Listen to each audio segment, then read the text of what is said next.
Cupid, according to the Roman mythology, is a god of desire.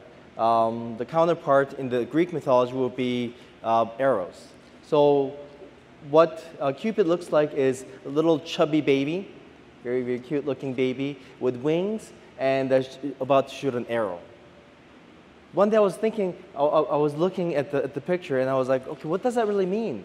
Is it because like a little chubby baby, cute, but like because love never grows old? Or like shooting an arrow, is it because love can hurt sometimes? I'm sure we all have been there where, when we choose to love someone, we open ourselves up to the possibility of being rejected and getting hurt. That's what love means. So to love is to be vulnerable. To love is to take risk. To love requires sacrifice. And that's exactly what we see in the gospel today. That Jesus came to his own hometown to see the children, the friends that he saw grow up together as friends and neighbors. And these are the people that Jesus came to give good news to. We know that Jesus performed numerous miracles, and there's nothing, as the Son of God, divine person, there's nothing that God cannot do. But he was amazed at the lack of faith. Because people didn't believe, because they rejected him, there's not much he could do. So he ended up leaving. In what way is Jesus being rejected in our own life? It's not that God chooses not to do wonderful things, but sometimes we limit his capacity to do things for us because of our self-reliance, because we think God doesn't care or doesn't love us. There's certainly the limitation is placed not by God, but from us as well.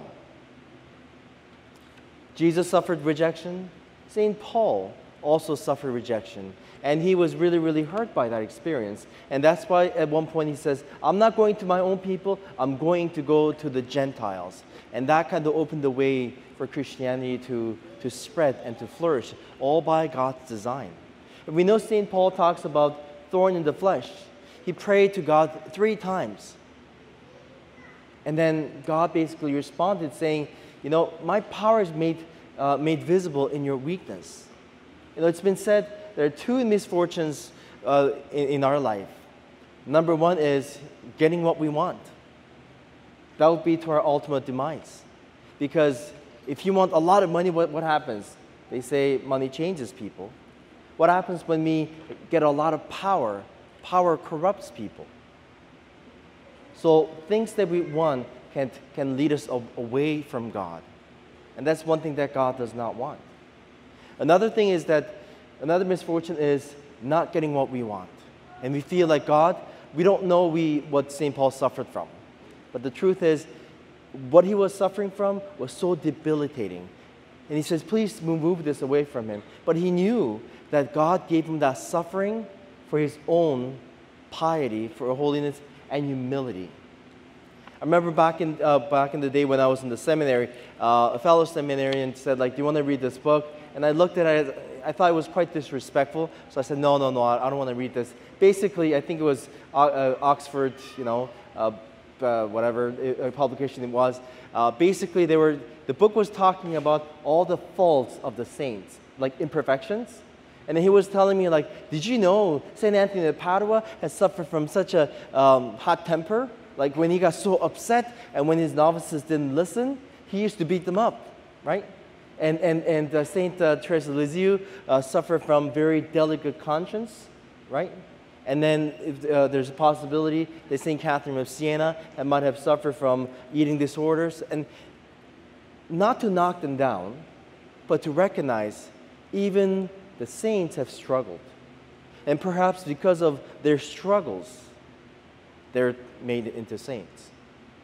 The same thing with us. Often what we feel to be the thorn in the flesh. This thing is bothering me so much.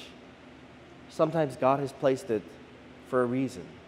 Because it is through that thorn in the flesh, through that cross, they will run to God.